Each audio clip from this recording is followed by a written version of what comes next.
Hi, I'm Wittier. Can you guys hear me? A little closer. Closer. There you go, perfect. Okay, I'm perfect.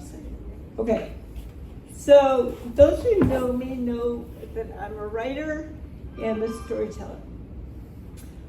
When I write, I like to go to all different kinds of places. I like to go to parks and coffee shops and gardens. You can find me, if I'm on vacation, you can find me up on mountaintops writing. I will write anywhere. One morning I woke up and I decided that I would write at a park that I had never been to. It's called Felipe Park.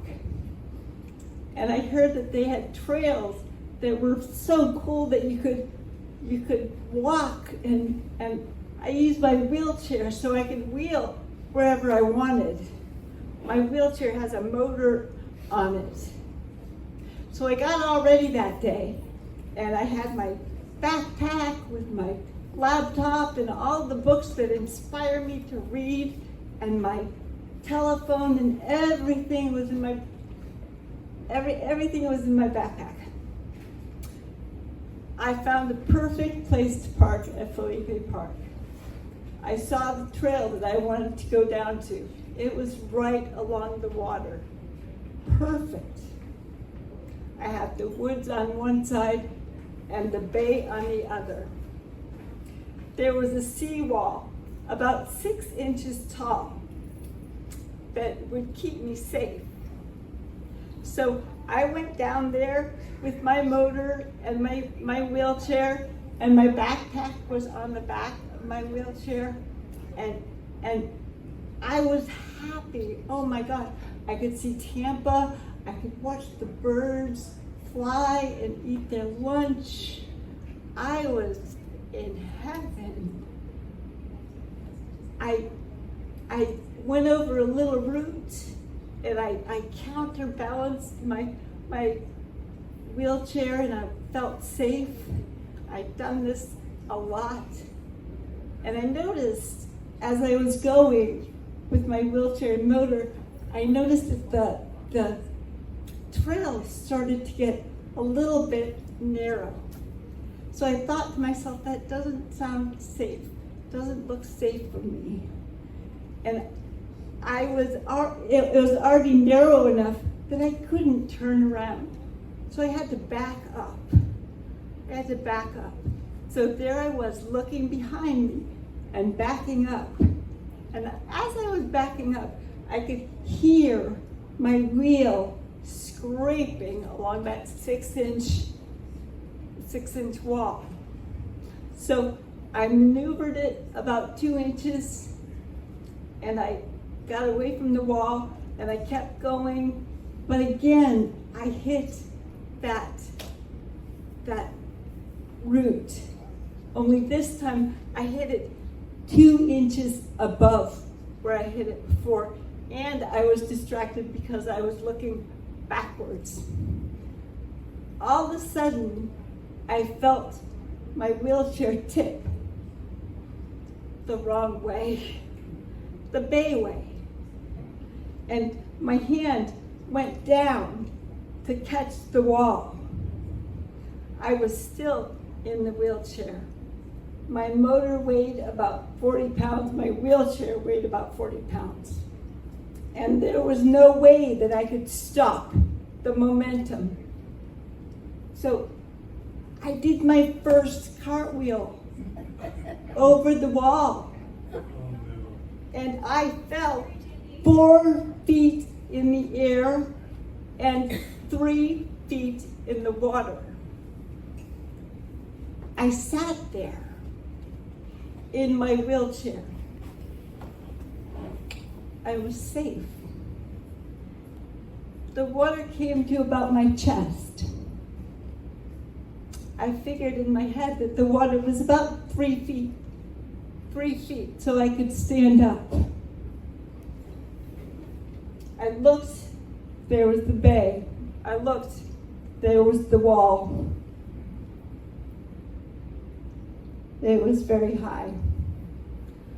I stood up on my chair, on the seat of my chair, and I looked over the wall, about like this. And I yelled at the top of my lungs, "Help!" Somebody heard me. I saw a bicyclist come around. She looked around, but she didn't see anything.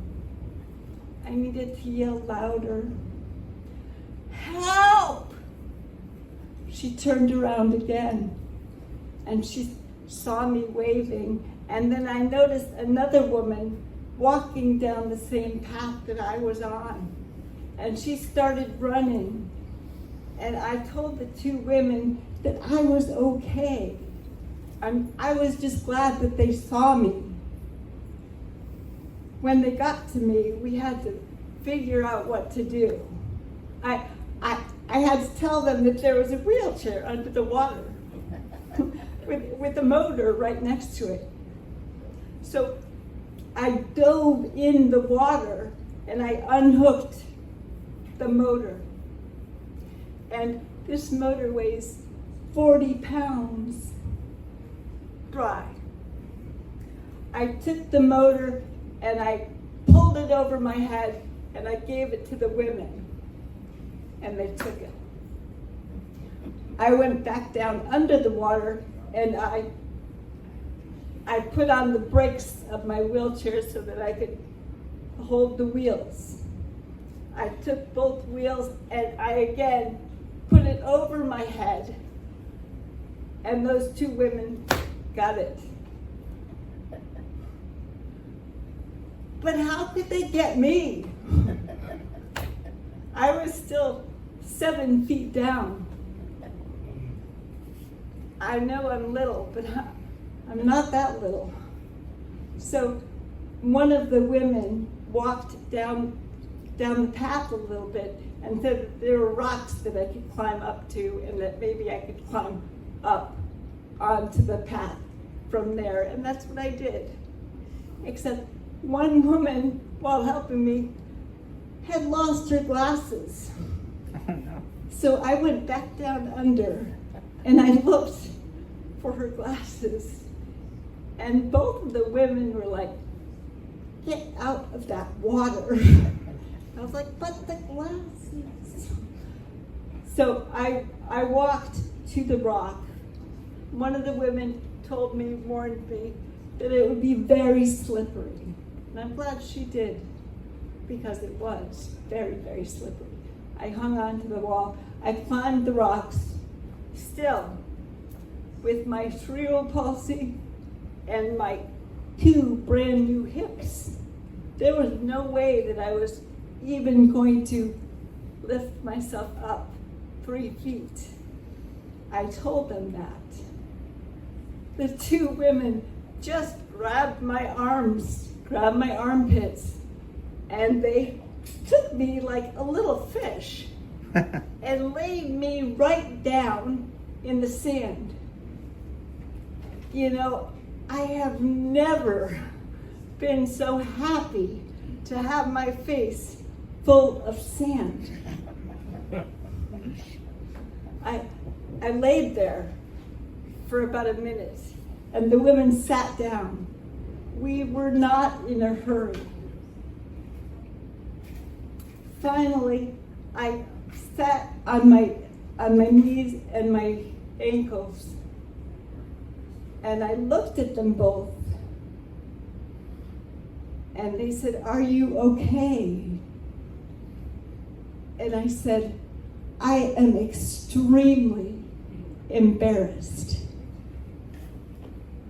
And they said, "You have nothing to be embarrassed about, because here you are living your life just the way you want.